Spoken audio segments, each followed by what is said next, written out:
안녕하십니까. 저는 법무법인 로고스의 이현정 변호사라고 합니다.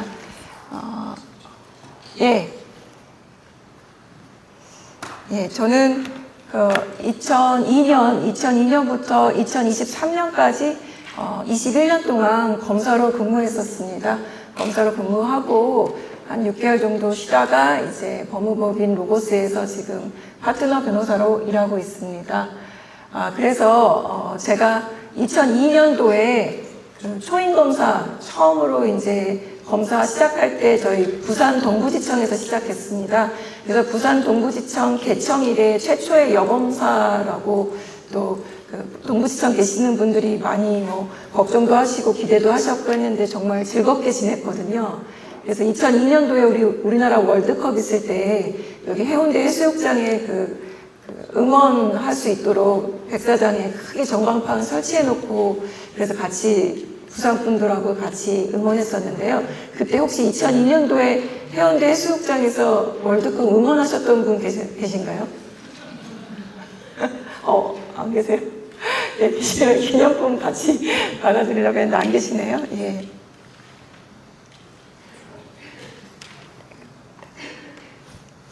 예, 이게, 네.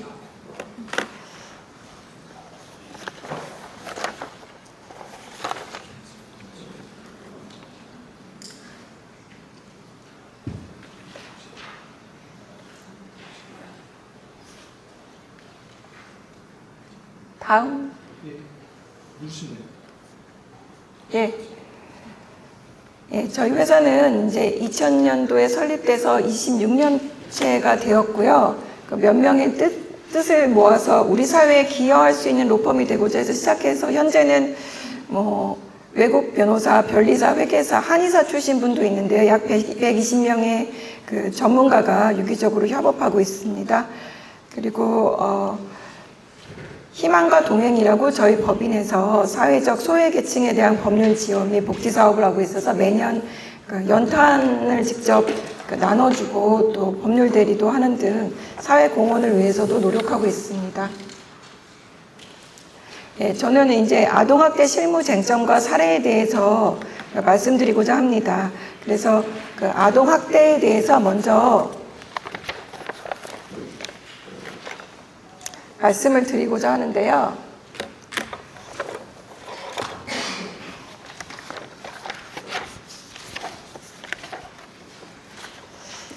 지금 저희 이 강의를 주관하고 계시는 아동권리보장원이 2018년도에 설립되었습니다. 그 전에 무슨 일이 있었냐면은 2016년도에 평택에 원영이 사건이라고 계부하고 계모랑 친부 사이에서 어린애가 영하 8도에 추운 화장실에 방치되고 하다가 사망을 했는데 그 부모가 야산에 이제 아이를 안매장하고 했던 사건이 아주 크게 뉴스에 보도가 됐었는데요. 그 뉴스를 계기로 해서 또 다른 여러 가지 이슈를 계기로 해서 아동권리보장원이 설립되어서 지금은 이제 아동학대 아동에 관련된 모든 정책을 국가에서 체계적으로 관리하고 시행하고 있습니다. 그러면 이제 아동학대가 뭔지 다 아시겠지만, 유엔의 아동권리 협약에서 아동은 한 인간으로서 고유한 존재이며 스스로가 권리의 주체자임을 인식하고 적극적인 참여를 통해 자신의 권리를 향유하고 자신의 권리를 온전하게 보장받을 수 있어야 함을 국제적으로 약속을 했는데요. 이 유엔 아동권리 협약에 의하면 아동의 권리가 4가지가 있거든요. 제가 3가지를 말씀드릴 텐데 나머지 1가지를 말씀해 주시면은 제가 소정의 선물을 드리려고 합니다. 생존권. 아동의 4가지 권리 중에 하나가 생존권, 그리고 발달권. 교육을 받아서 잘 발달을 해야 된다는 거겠죠. 그 다음에 보호권. 유해한 것으로부터 보호를 받을 수 있는 권리가 있어야 된다는 거고요. 그 다음 나머지 4번째는 무슨 권리가 있을까요? 네, 손 들고. 네, 제일 먼저 손 드신 분. 예, 맞습니다. 참여권이 뭐죠? 네. 맞습니다.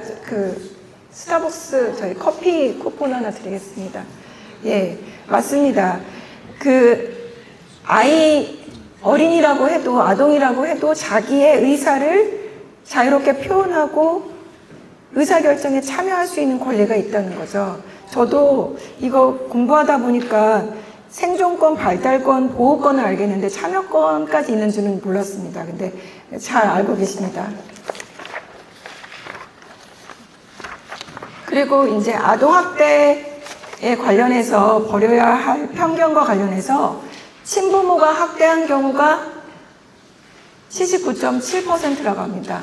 계부나 계모에 의한 학대도 있지만 친부모가 학대한 경우가 훨씬 더 많고요.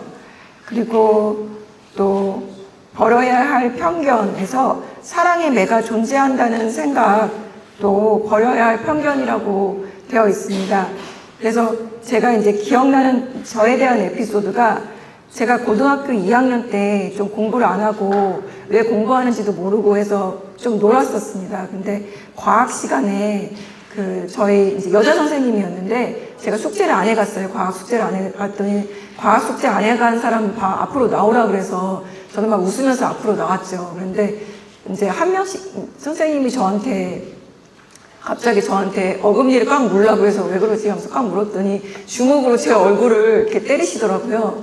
그래서 제가 이렇게 맞은 다음부터는 숙제를 반드시 해갔습니다. 그래서 매가 좀 효과는 있기는 한데 그게 30년도 더 됐는데 이렇게까지 계속 생각이 나는 걸 봐서는 매는 폭력은 하지 말아야겠다는 생각이 듭니다.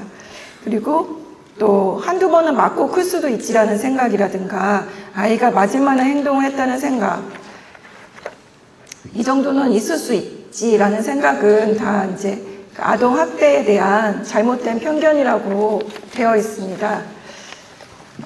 그런데 이것과 관련해서 이제 아이들도 학교에서 아동 학대에 관해서 교육을 많이 받다 보니까 어머니나 아버지로부터 사소하게 이제 조금 꾸중을 듣거나 이제 혼나거나 그런 과정에서 조금 이제 아빠나 어머니가 때리는 경우에 바로 아이들이 신고를 하고 있습니다. 그래서 제가 판례를 찾다 보니까 이제 고등학생 만 17살이면은 고등학교 3학년 될 것 같거든요.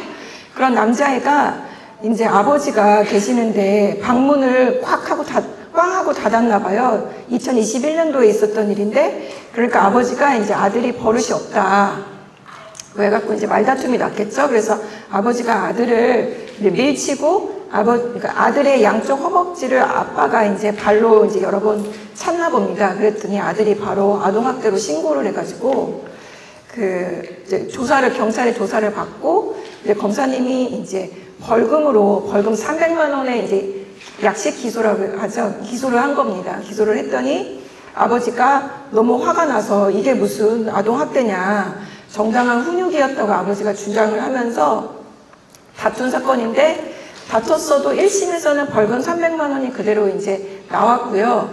이제 아버지가 너무 분해서 내가 왜 내 아들을 흉내도 못하냐 해갖고 이제 아버지가 양형부당이 아니라 아버지가 이거는 죄가 안 된다. 죄가 안 돼. 이게 무슨 죄냐. 그래서 항소를 했는데 항소심에서 이러한 행위가 사회통념상 정당한 훈육행위로는 용인되지는 않는다고 인정을 했어요. 아무리 그래도 아들을 발로 차고 그러면 안 된다. 다만 이제 직권으로, 그러니까 아버지가 이게 죄가 안 된다고만 다퉜지 300만 원이 너무 많다고 다투진 않았거든요. 그렇지만 법원에서 300만 원에 대해서 직권으로 판단하시면서 이게 너무 많다. 아버지가 아무 범죄 전력이 없는 초범이고, 그리고 나름 또 부자관계가 또 회복된 걸로 보인다는 이유로 이제 선고를 유예했습니다. 그래서 벌금 안 내도 되게끔 한 판례가 있어서 말씀을 드리고요.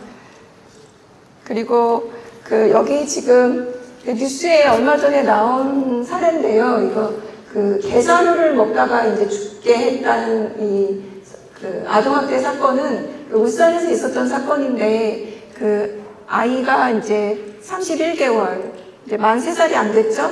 그런데 이제 개사료를 준 게 아니라 엄마, 친엄마랑 개부랑 살고 있었는데 강아지를 키웠어요. 그러니까 강아지 사료는 사면서 애를 먹을 걸 안 준 거예요. 그러니까 애가 배가 고파갖고 개 사료를 자기가 먹은 거예요. 먹을 게 없으니까. 그래서 그 2살짜리 애랑 그 밑에 또 남동생도 17개월짜리 애가 또 하나 있었는데 그 이제 2살짜리 여자애는 그 너무 배가 고파갖고 영양실조로 사망했는데 이제 냉장고 앞에서 엎드린 채로 발견됐다고 합니다. 냉장고 문을 열어서 뭐라도 꺼내서 먹으려 하는데 너무 기운이 없으니까 뇌출혈하고 영양실조로 사망한 사건입니다. 그래서 그 친엄마와 그 개부는 각각 징역 30년 그 확정이 되어서 지금 징역 살고 있습니다. 그거와 관련돼서 제가 이제 아동학대 해서 아이를 살해한 것이 맞는지랑 관련돼서 하나 또 판례를 찾은 게 있는데요. 최근에 2025년 올해 1월 7일 날 항소심에서 판결이 된 사건입니다. 그러니까 무슨 사건이냐면은 이거는 인천에서 있었던 일인데요. 이거는 이제 계모가 11살, 그러니까 피해자가 11살짜리 남자애입니다. 11살짜리 남자애를 계모가 계속 그 옷걸이나 무슨 옷걸이, 플라스틱 옷걸이, 선반 받침용 봉 이런 걸로 전신을 강하게 때리고 또 피해 아동을 16시간 동안 책상 의자에 결박해 두고 그리고 무릎 꿇고 계속 앉아있게 만들고 하여튼 계속 지속적으로 몇 달 동안 계속 아이를 학대를 해서 결국은 이 아이가 11살짜리인데 원래는 38kg까지 나갔던 애가 29.5kg로 9kg 가까이 빠지고 살도 빠지고 방에서 사망을 했는데 이 사건은 좀 보다가 보니까 너무 잔인한 게 이 계모가 이 아이가 사망할 당시에 임신을 하고 있었어요. 임신 한 6개월 정도 되고 있었는데도 불구하고 아이를 많이 심하게 때리고 아이한테 뭐 정신병자라고 말하고 계속 이제 너가 없어야 된다. 너 때문에 다 무슨 너 때문에 다 안 된다. 뭐 이렇게 얘기하니까 이 피해 아동이 자기의 일기장에다가 엄마는 나만 없으면 되고 모든 내가 필요 없다고 하셨다. 어머니의 말씀이 맞다. 그래서 나는 하루빨리 없어지거나 죽어야 한다. 그러면 가족이 모두 행복할 것이다. 또 내가 빨리 죽으라고 하셔서 나는 빨리 무슨 교통사고 나서 죽을 것이다. 내가 빨리 없어지고 죽어야 다른 사람이 행복하니까 빨리 죽을 것이다. 치매가 걸려서 죽고 싶다. 교통사고 나서 죽고 싶다. 이런 식으로 일기장에 아이가 막 이렇게 써놓은 거예요. 그런데 이제 그래서 검찰에서는 이제 이거는 살인죄에 해당한다. 이 정도면은 애가 죽을 거라고 그리고 이 엄마가 계모가 그 아이의 방에다가 CCTV를 달아놨어요. 그래서 아이를 계속 감시하고 그리고 이 아이가 언제 죽었냐면은 2월 7일 날 사망했는데요. 그 전해 11월 달부터 학교를 안 갔대요. 저도 좀 이상한 게 학교를 안 나갔으면은 초등학교 한 4학년쯤 됐을 것 같은데 왜 학교에서 애가 결석을 계속 하는데 어떤 조치를 취하지 않은 것인지는 조금 궁금한데 그거에 대해서 나와 있지는 않는데요. 아이를 방에다가 CCTV를 설치해 놓고 계속 감시하고 이제 학대를 하다가 아이가 사망했는데 검찰에서는 살인죄로 기소를 했는데 아동학대 살해죄로 그런데 이제 법원에서는 살인에는 해당하지 않는다. 이 엄마가 당시에 임신을 하고 있었고 자기가 낳은 애들이 2명이나 더 있었거든요. 근데 내가 만약에 이 아이를 죽이게 되면은 내 친자식들과도 못 만나고 이제 내가 감옥에 가야 되니까 내가 지금 임신한 상태인데 설마 이 아이를 학대는 하지만 죽어도 괜찮다라고까지는 생각을 안 했을 것이라고 해서 살인에 대해서는 무죄를 선고했는데요. 그래서 징역 17년을 선고했는데 대법원까지 이제 검찰에서 이거 살인이 맞다 해갖고 대법원에서는 이게 살인죄가 맞다. 미필적 고의에 의한 살인. 그러니까 죽을 수도 있다. 죽어도 모르겠다. 죽어도 할 수 없지라고 미필적 고의에 의한 살인을 대법원이 인정을 해줘서 파기환송돼서 다시 재판이 열리죠. 그럼 서울고등법원에서 다시 열려서 피고인에 대해서 징역 30년이 선고돼서 확정된, 이제 아마 곧 지금 징역 30년이 2025년 1월 7일 날 선고됐고요. 뭐 대법원에서도 그대로 확정될 것 같습니다. 그래서 이런 사건이 이런 거 보면서 되게 제가 굉장히 마음이 안 좋았는데, 우리나라에서는 가석방 없는 형을 선고할 수 있을까요? 없어요. 법에 그렇게 규정이 되지 않아서 징역 30년이 선고되어도 그 전에 가석방으로 석방될 가능성이 있겠죠. 네. 근데 제가 또 아무래도 검사 출신이니까 이렇게 범죄 관련된 걸 뉴스를 많이 검색을 하게 되는데, 미국의 시카고에서 앤드류 서라고 한국계 미국 사람이 30년 전에 자기 누나의 남자친구를 총으로 쏴서 살해한 사건이 있었어요. 근데 그게 이제 몇 년 전에, 그 일이 있기 몇 년 전에 자기 엄마가 미국에서 세탁소를 운영했는데 칼에 35번 찔러서 살해를 당했는데 범인이 누군지는 밝혀지지 않은 상태로 있었는데, 누나가 이 앤드류서가 대학교를 가니까 사실은 엄마를 죽인 사람이 내 남자친구야. 네가 엄마의 복수를 해야 돼. 이렇게 해서 누나가 계속 몇십 번 전화를 하고 오라고, 시카고로 다시 오라고 해서 이제 앤드류서가 총으로 그 누나의 남자친구, 백인 남자친구를 살해를 했는데, 미국에서는 이렇게 살인 사건에 대해서 어떻게 선고했을까요? 네, 징역 100년을 선고했어요. 징역 100년을 선고했는데, 앤드류서가 이제 가석방 있는 징역 100년이라서 30년을 살고 얼마 전에 석방이 됐다고 뉴스에 나오더라고요. 그런데 이제 그거에 비해서는 우리나라는 조금 양형이 좀 다르다는 거를 또 말씀드리고 싶습니다. 이렇게 아동학대는 이렇게 친부모나 어떤 그 보호자, 양육자에 의해서 많이 일어난다는 거를 말씀드리려고 지금 말씀드렸습니다. 그리고 그러면은 아동학대에 있어서 아동이란 뭘까요? 아동의 정의. 손 들고 말씀해 주시면은. 네.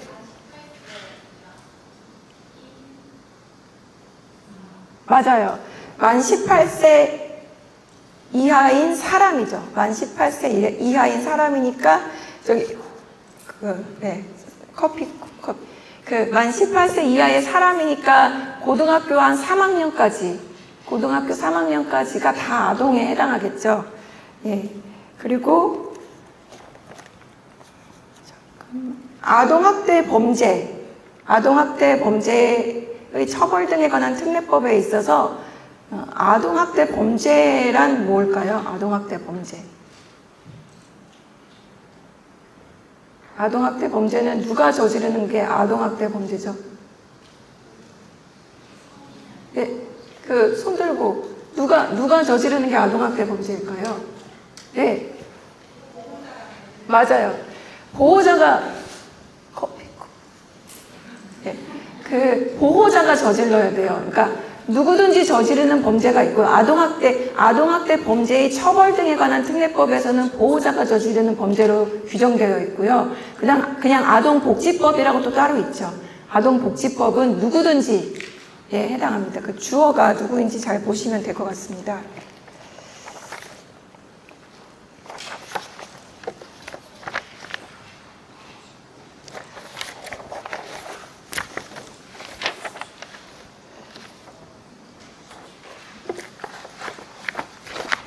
그 다음에 이제 하나씩 말씀드리겠습니다. 슬라이드 6번입니다. 친모가 동의 없이, 어머니가 동의 없이 아이 돌보미를 촬영한 영상정보 처리기기, 그러니까 CCTV의 증거 능력은 어떻게 될까요?가 문제인데요. 실제로 어떤 일이 있었냐면은 아이 돌보미가 피해 아동이 생후 10개월짜리 아기죠. 아기를 이제 입주해가지고 그 집에 살면서 그 10개월짜리 아동이 잠을 안 자고 계속 운다는 이유로 또 아기의 엉덩이를 수에 때리고 그 아기한테 미쳤네 또라이 울고 지랄이고 라고 큰 소리로 욕설을 하고 또 텔레비전을 보고 또 아기가 막 울고 있는데도 그치도록 아무런 조치도 하지 않은 채 자기의 자녀와 전화통화를 하거나 아기 엄마랑 전화통화를 하는 그 CCTV가 이제 녹화가 됐는데요. 이럴 경우 이제 이게 고소가 돼서 수사기관에서 수사를 하고 뭘로 기소를 했냐면은 아기를 때렸다고 했죠. 때렸으니까 신체적 학대. 그 다음에 아이한테 욕했죠. 미쳤네 또라이 뭐 울고 지랄이고 이렇게 했으니까 정서적 학대. 이렇게 기소를 했습니다. 그런데 1심에서는 무죄가 났어요. 왜 무죄가 났을까요? 여기 나와 있죠. 그 CCTV는 증거 능력이 없다는 이유로 무죄가 났습니다. 그런데 항소심에서는 벌금이 선고가 됐는데요. 보면은 이 CCTV에는 뭐가 녹음이 되어 있죠? 돌보미가 아이에게 말한 거, 욕한 거, 또라이 아닌가 이렇게 욕한 거.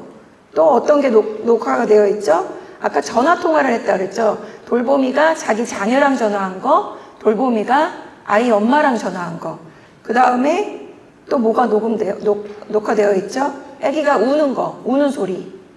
그 다음에 아까 뭐가 기소가 됐죠? 아이의 엉덩이를 때렸다 그랬죠? 뭔가 어딘가 물건을 탁탁 치는 소리. 그런 또 텔레비전 소리. 이런 게 녹음되어 있겠죠? 그랬을 때 우리나라는 통신비밀에 관한 통신비밀보호법상에 내가 상대방하고 대화하는 거는 녹음할 수 있는데 다른 사람들이 대화하는 거는 몰래 녹음하면 불법이죠. 불법이라고 되어 있습니다. 그런데 이 CCTV에 녹화되어 있는 거 5가지를 이제 법원에서는 하나하나 나눠서 살펴봤습니다. 그래서 돌보미가 아이한테 말하는 거, 또라이 아인가 이렇게 말한 거, 이게 대화일까요? 애가 10개월이니까 네, 대화가 아니라고 봤어요. 그래서 타인 간의 대화가 아니니까 이거는 불법이 아니다. 그 다음에 대화를 녹음해야 되죠. 타인 간의 대화를 녹음해야지 불법인데 이건 불법이 아니고 돌보미가 아이 엄마랑 대화하는 거니까 CCTV에 녹음되어 있는 거는 불법일까요? 아닐까요? 아니에요. 맞아요. 왜? 이 CCTV를 누가 설치했어요? 아이 엄마가 설치했죠. 그래서 아이 엄마랑 대화하는 거는 불법이 아니에요. 하지만 아이 엄마랑 대화한 거는 뭐 아무런 죄에 대한 증거는 아니죠. 그리고 돌보미가 자기 자식하고 자기 자녀랑 전화통화한 거 이거는 불법일까요? 아닐까요? 불법이죠. 타인 간의 대화니까. 그리고 아기의 울음소리는 녹음은 불법이 아니죠. 그리고 탁탁 치는 소리, 음향 이거 불법일까요? 불법이 아니에요. 그렇기 때문에 아이에게 그렇게 욕한 거 아이한테 욕하는 게 아이한테 애기한테 정서적 학대가 될까요? 애기가 또라이 아이가 이거를 아이가 알아들을까요? 알아듣는다고 생각하시는 분? 알아듣지 못한다고 생각하시는 분? 저는 그냥 이거는 답이 없어요. 저는 어느 정도는 알아들을 거라고 생각해요. 이렇게 외국인이라도 우리가 못 알아듣는 말이라도 비아냥거리거나 뭐 욕을 하거나 이건 조금 느낄 수가 있거든요. 아기라고 해도 물론 그 지능이 그 정도까지 안 될 수 있지만 이렇게 애기한테 욕하고 이런 거를 법원에서는 정서적 학대로 인정을 했습니다.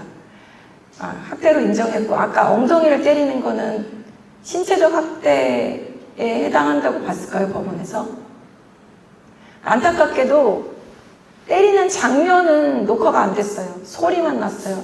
뭔가를 탁탁 때리고 그 소리가 나자마자 아기가 더 크게 울기는 했어요. 하지만 법원에서는 그렇다고 해서 명백히 때렸다고 인정하기에 부족하다고 봤어요. 그래서 형사재판에서 무죄가 선고됐다고 해서 꼭 그 사람이 죄를 안 저질렀을까요? 죄를 저질렀지만 형사재판에서는 엄격한 증거를 요구하고 한 명의 범인을 놓치더라도 99명의 억울한 사람은 있어서는 안 된다라는 법원이 있죠. 그래서 심증은 이 사람이 한 게 맞고 죄를 범한 게 맞아도 무죄가 선고되는 경우가 종종 있습니다. 예. 그래서 미국은 배심원 재판하면 어떻게 돼요?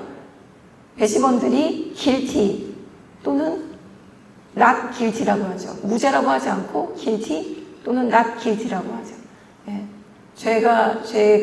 죄를 저질렀다고 보기는 어렵다 이렇게 보는 거죠.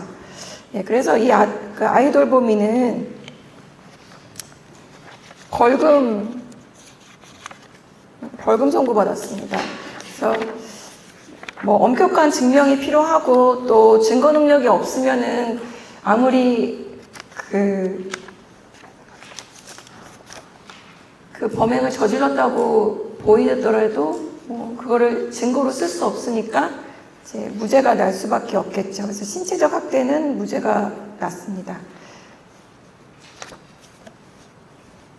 그리고 그렇지만 살해 판단은 가능할까요? 형사재판에 있어서 증거 능력은 인정이 안 되겠지만 살해 판단, 저희 공무원님께서 이 아동학대에 해당한다 하고 살해 판단은 가능할 것으로 보입니다. 통신비밀보호법에는 몰래 녹음한 거, 불법으로 녹음한 거를 징계나 형사재판에서는 사용할 수 없다고 규정해 놓고 있어요. 그러니까 살해 판단에서도 사용하지 못한다는 규정은 없어요. 그래서 할 수는 있겠지만 만약에 증거 능력이 없다면 형사재판에서는 무죄가 선고될 수 있겠죠.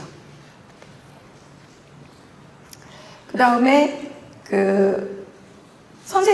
학교에서 선생님이 학생들한테 얘기하는 거 있잖아요. 그거를 이제 요즘에는 엄마들이 학생들 가방에 몰래 녹음기를 가지고 학교 가게 해가지고 선생님이 수업 시간에 말씀하시는 걸 막 녹음해서 그걸 이제 아동학대로 신고하는 경우가 많이 있습니다. 저희한테 자문 의뢰가 들어오는 것도 최근까지도 그런 자문이 들어오고 있는데요. 마찬가지로 그러면은 이거 선생님이 얘기하는 거를 몰래 녹음한 거에 대해서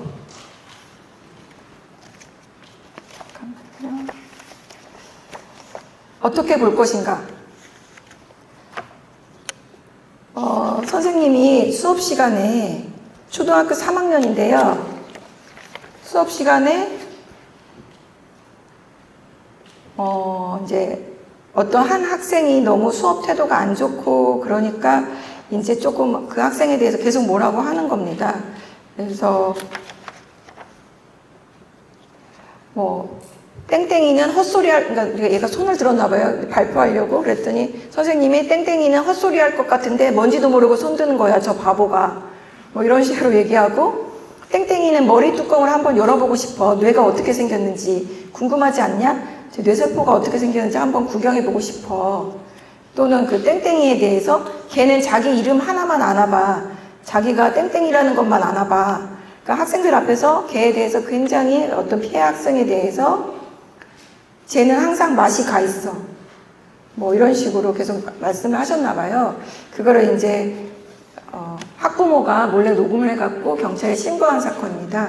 그거에 대해서 2018년도에 검찰에서 이거 아동학대에 해당한다라고 해서 기소를 했습니다. 기소를 해서 서울 동부지방법원에서는 그 선생님에 대해서 유죄를 선고했어요. 그래서 징역 6월에 집행유예 2년을 선고했습니다. 그랬더니 선생님이 항소를 했죠.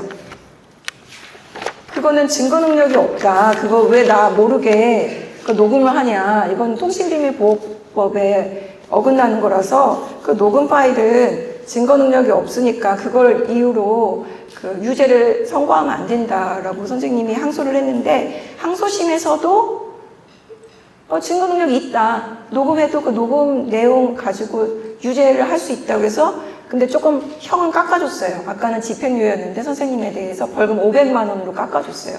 그거에 대해서 선생님이 근데 법원이 그러면 이 녹음이 어떻게 적법한가에 대해서 뭐라고 판단을 했냐면은 학교 교실이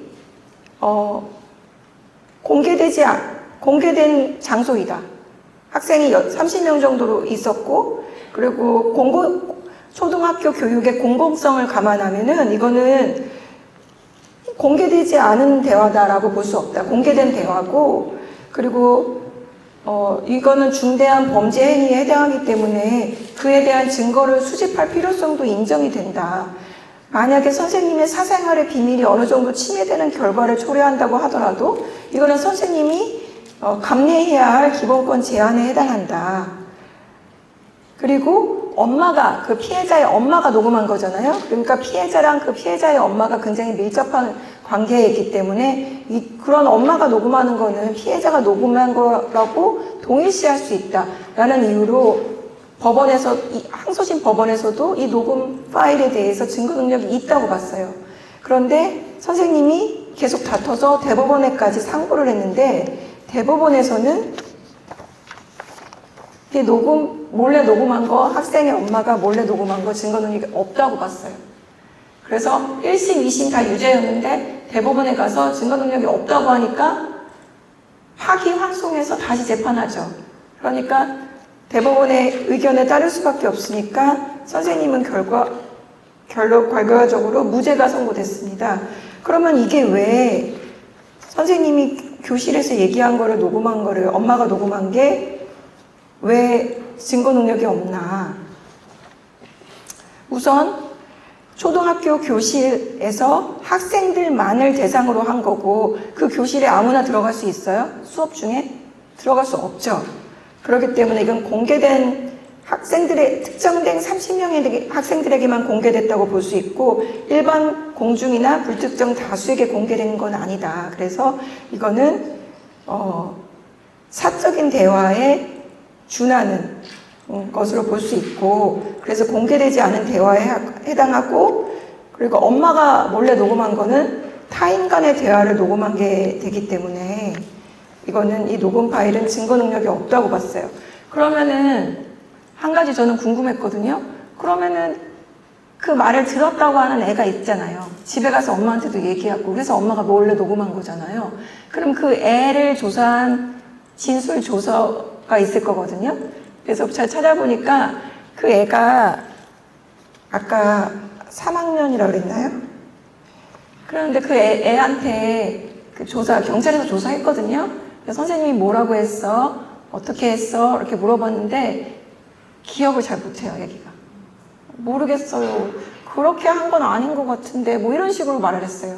그러니까 선생님이 이렇게 녹음된 거에는 선생님이 구체적으로 어떻게 얘기했는지가 잘 나와 있잖아요. 근데 아직 어린이다 보니까 제대로 못해서 그 애의 진술만 가지고는 유죄가 될 수 없어서 결과적으로 무죄가 난 사건입니다. 다만 이제 제가 여기 밑에 써 있다시피 뭐 살해 판단은 가능할 수 있어도 이제 아이 돌보미는 그 엄마, 자기 CCTV를 설치한 엄마를 상대로 민사상 손해배상 청구를 할 수도 있다. 그래서 유의가 필요하다라고는 참고로 기재해 놓았습니다. 네, 그 다음 이제 교사의 녹음 행위를 제가 이거는 같이 지나갔고, 그 다음에 이제 보호자가 만 15세 아동이 독립된 공간에서 홀로 생활하겠다는 요구를 받아들이는 것이 방임이 되나요? 라고 되어 있습니다. 만 15세면은 고등학교 1학년 정도 되겠죠? 고등학생 1학년 아이가 독립된 공간에서 홀로 생활하겠다는 요구를 받아들이는 것이 방임이 되는지는 그것만 딱 보는 게 아니라 여기 써있다시피 아동의 나이라든가 의식주를 포함한 기본적인 보호나 양육, 치료, 교육이 지속적으로 제공되는 환경인지 여러 가지를 종합적으로 판단해야 될 것 같습니다. 고등학교 1학년 정도면 혼자서 생활하는 게 불가능하다고 보이지는 않거든요. 그래서 어떤 특별한 사정이 있어서 그렇게 홀로 지내겠다고 했을 때 그 아이의 어떤 교육이라든지 의식주가 다 지속적으로 제공을 해준다면은 아동 학대에 해당하는 방임위 정도에 이르지는 않을 것 같습니다.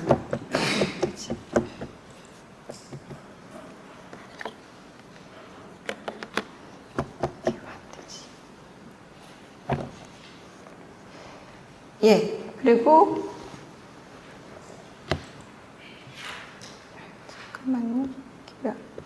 이것 좀 도와주세요.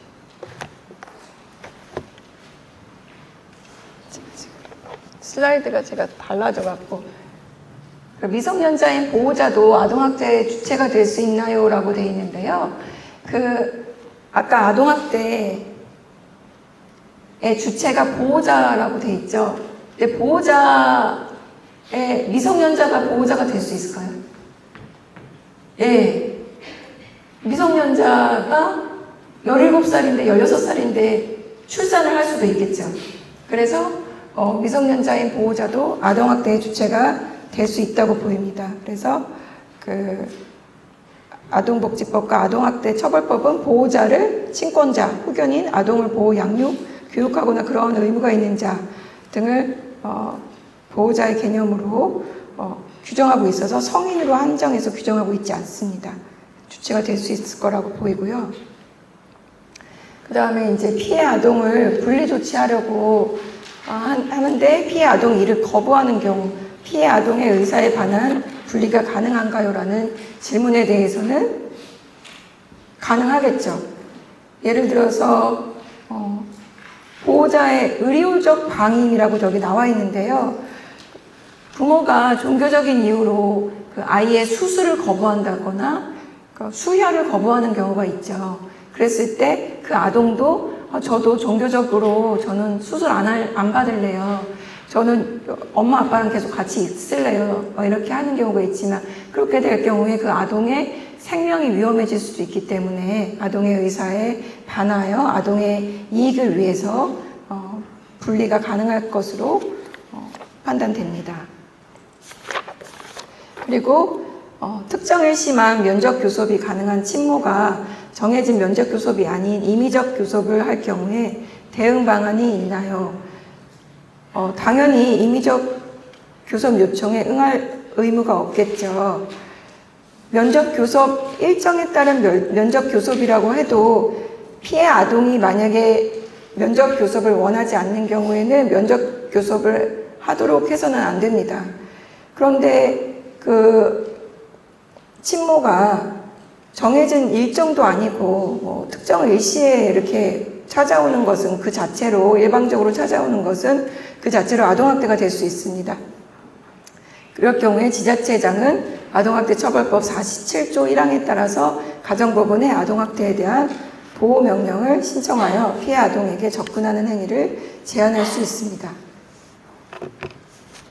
그러면은 할머니가 이제 시설 보호 조치 중인 내 아동이 보호 조치 중인데 할머니나 아니면 목사님이 목회자가 이렇게 면접 교섭을 요청하는 경우에 제한할 수 있을까요? 예, 제한할 수 있겠죠. 만약에 피해 아동이 희망하는 경우면은 괜찮겠지만 그 피해 아동의 이익에 반하는 경우는 당연히 허용하지 않은 결정을 할 수 있습니다. 그리고 중장기 시설에 입소한 피해 아동 주민등록표에 대한 조부모 등 친족의 연락 및 교부를 제한할 수 있나. 이제 피해 아동에 대해서 주민등록이 옮겨지는 경우가 있잖아요. 이전되는 경우에 할머니나 할아버지나 누가 와서 우리 손자 이거 주민등록 이거 내가 보고 싶다 했을 때 혹시라도 그 피해 아동의 이익을 침해하는 경우가 있을 수 있죠. 아동학대 가해자인 자기 아들한테 그 주소를 알려줄 수도 있고 그렇기 때문에 지자체에 신청한 후 제한이 가능할 것으로 보이는데요. 아동학대 피해자가 신청할 수도 있고 아동학대 피해자를 보호하고 있는 시설의 장이 신청 가능할 것으로 판단됩니다.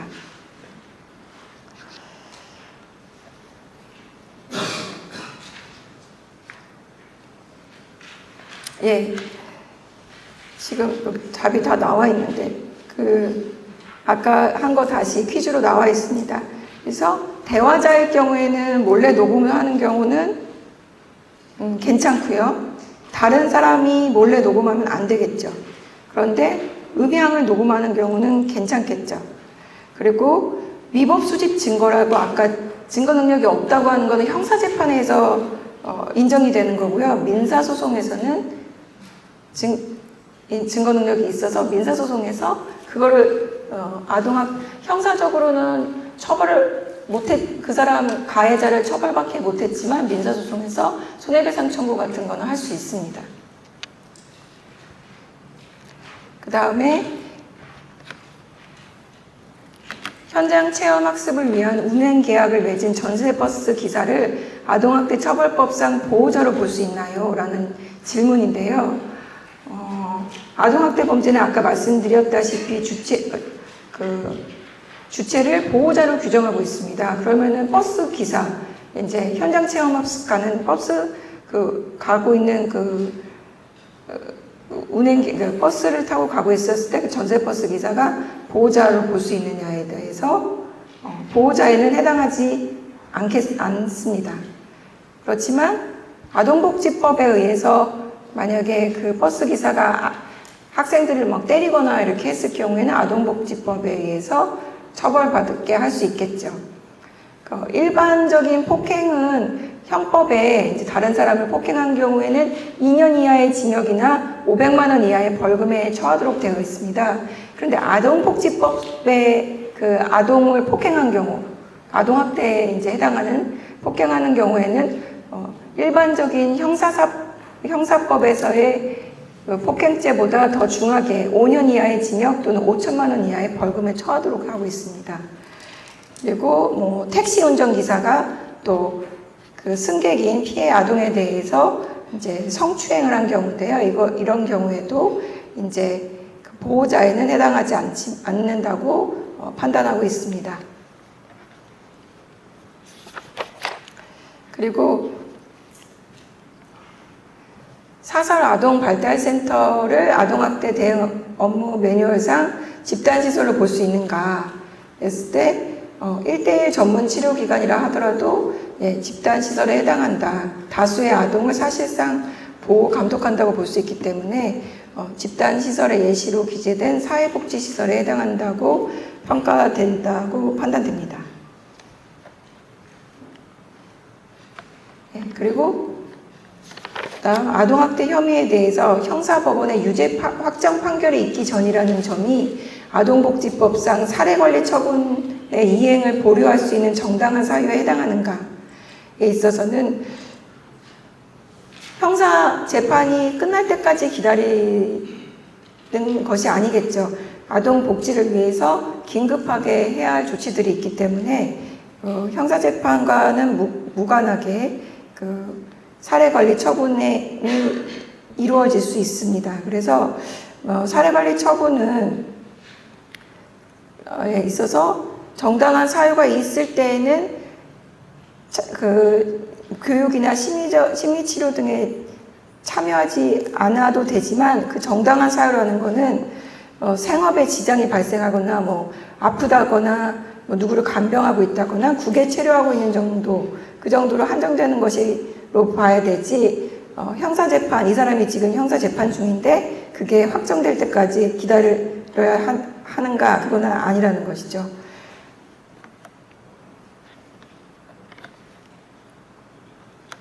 그 다음, 지자체나 법원의 판단에 따른 일시보호 또는 응급조치 및 보호조치가 아동학대 행위자인 부모의 거소 지정권에 우선한가에 대한 질문인데요.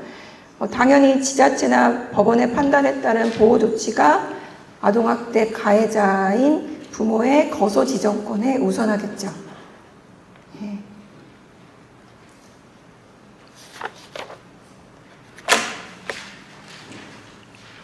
그리고 피신고자인 부모가 보호조치를 받고 있는 아동을 임의로 집 또는 모처로 데려가는 경우 미성년자 약취죄에 해당하는가? 해당할 여지가 있습니다.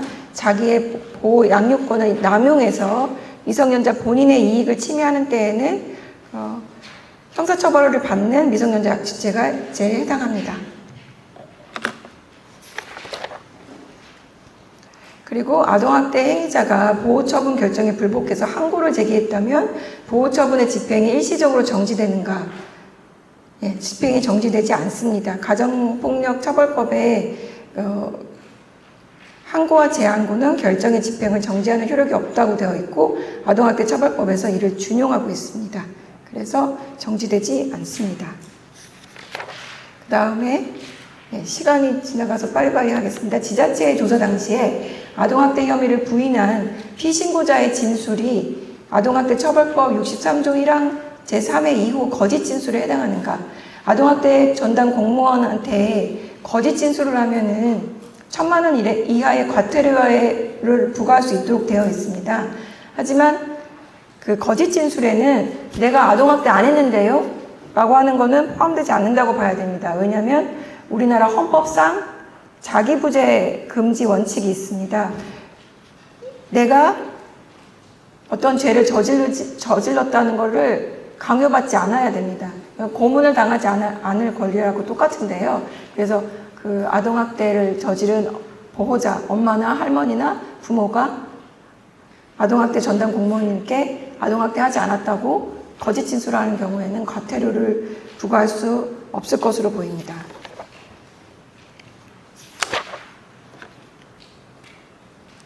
예. 이것도 답이 그대로 다 나와 있는데 어린이집 교사가 낮잠 시간에 피해 아동이 이불을 쓰고 돌아다니며 잠을 자지 않는다는 이유로 아동을 이불 위에 눕힌 후 다리 위에 올라가 양손으로 피해 아동이 양손을 눌러서 움직이지 못하게 하고 그러다가 이제 아동이 머리를 베개에 부딪히게 한 행위인데요.